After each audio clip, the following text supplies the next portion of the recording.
আমি আমার স্বামীকে নিজের হাতে খুন করেছি কাল রাতে। সেই রক্তমাখা ছুরিটা এখনো আমার হাতে।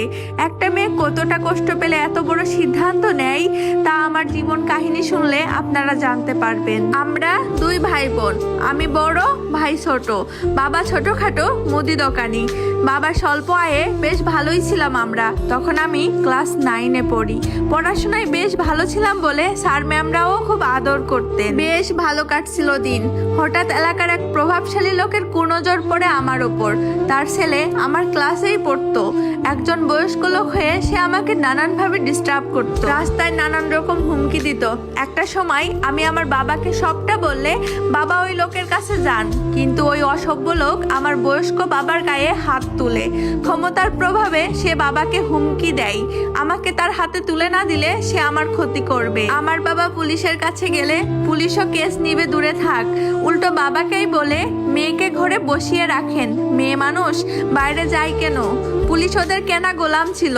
একজন অসহায় বাবা চোখে জল নিয়ে বাড়ি ফিরে। পরের দিন স্কুলে যাব বলে রেডি হচ্ছি। বাবা বললেন, মারে বাদ দে, গরিবের আবার কিসের পড়াশোনা। আমি বললাম, বাবা আমার দোষ কোথায়, আমি কেন পড়াশোনা বাদ দিব? সে বয়স্ক লোক, তার ছেলে আমার সাথে পড়ে, ভুল তো তার। আমার কথায় বাবা মাথা নিচু করে চোখের জল মুছলেন। বাবাকে আশ্বস্ত করে আমি স্কুলে গেলাম। ফেরার পথে হঠাৎ একটা মাইক্রোবাস সামনে এসে থামলো। কয়েকটা মোটাসোটা লোক আমার মুখ চেপে ধরে গাড়িতে তুললো। পড়ন্ত বিকাল, একটা পরিত্যক্ত বিল্ডিং এ নিয়ে যাওয়া হলো আমায়। আমার চোখ দিয়ে পানি পড়তেছিল, মুখ বাঁধা থাকায় আওয়াজ করতে পারছিলাম না। আমার উপর দিয়ে ওই লোকগুলো অমানবিক নির্যাতন চালায়। ওই দিনের কথা মনে পড়লে এখনো আমার রুহু কেঁপে ওঠে। আমাকে ওই পশুগুলো বাড়ির সামনে ফেলে রেখে যায়।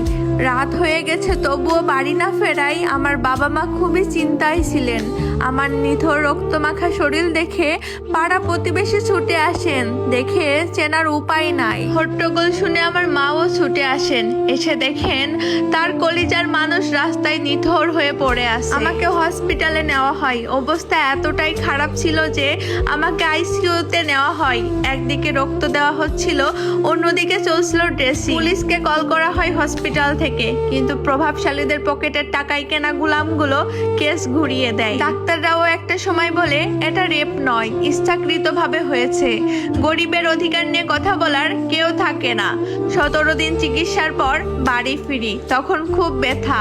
মনে মনে সিদ্ধান্ত নিয়ে বদলা নিজেই নিব। 2 মাসেরও বেশি সময় লাগে সুস্থ হতে। ঘর থেকে বের হতে লজ্জা লাগতো। সবাই হাসি তামাশা করত। আমার স্কুলে যাওয়াটাও বন্ধ হয়ে যায়। একটা জীবন নরকে পরিণত হয়। রাগে জিদে সিদ্ধান্ত নিই আমার জীবন যে শেষ করেছে তাকেও শান্তি দিব না। অনেক কষ্টে ওই লোকের ফোন নাম্বার কালেক্ট করি। মায়ের ফোন থেকেই প্রেমের অভিনয় শুরু করি। ওই চরিত্রহীন পুরুষকে পটাতে আমার বেশি সময় লাগে। একটা সময় সে আমাকে বিয়ের জন্য পাগল হয়ে যায়। আমিও তো এটাই চেয়েছিলাম, পরিবারকে একরকম জোর করেই বিয়ের জন্য রাজি করাই। যে আমার জীবন শেষ করলো তার সাথেই বিয়ে। ওই লোক প্রথমে জানতো না, পরে যখন জানলো তখন একটু আপত্তি করলেও পরে আমার মায়ায় আটকে যায়। ঘরোয়া ভাবেই বিয়ে হয়। তার আগের বউ এটা মানতে পারেনি, সে চলে যায়। তার ছেলে আমারই ক্লাসমেট ছিল। আমি তার মা হলাম। বিয়ের 1 মাস ভিতরে তীব্র ঘৃণা নিয়েও ভালোবাসার অভিনয় করেছি। সে নেশা করত, অসৎ পথে টাকা উপার্জন করত। গতকাল নেশাটা বেশিই করেছিল, সুযোগ ছাড়েনি। এতদিনের প্রতিশোধ নিয়ে নিলাম। হাত একটুও কাঁপেনি, কারণ যে যন্ত্রণা আর অপমান সহ্য করেছি তা হয়তো আর কেউ করবে না। যেখানে আইন টাকার কাছে বিক্রি, সেখানে বিচার কাকে দিব? কালকে সকালটা নতুন ভাবে শুরু হবে। পুলিশ আসবে, আমায় নিয়ে যাবে, আমার মৃত্যুদণ্ড হবে। তবে এই মৃত্যুতে আমার কোনো আফসোস নেই, বরং আনন্দের বিদায় এটা।